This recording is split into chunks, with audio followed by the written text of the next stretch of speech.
ରୁ ନାଟକ କରେ, ଅଭିନୟ କରେ। ଆଉ ଏଲବମ୍ ଗୀତ ମୁଁ ଆଗରୁ କେବେ କରିନଥିଲି। ତ ନାଟକରେ ମୋର ବହୁତ ରୁଚି, ବହୁତ ସଉକ। ଆଉ ଅନେକ ଗୁଡେ ନାଟକ ବି କରିଛି ମହାପ୍ରଭୁଙ୍କ ଦୟାରୁ।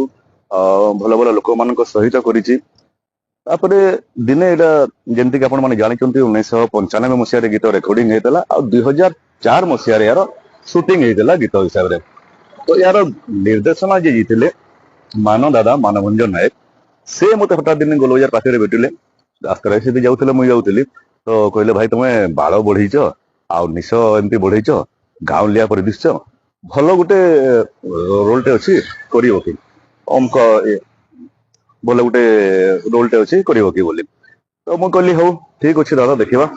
ଆଉ ସେତେବେଳେ ମୁଁ କରିନଥିଲି କିଛି, ଆଉ ନୃତ୍ୟର ନ ଅକ୍ଷର ବି ମତେ ଜଣା ନାହିଁ, ଡ୍ୟାନ୍ସର ଡି ଅକ୍ଷର ବି ଜଣା ନାହିଁ।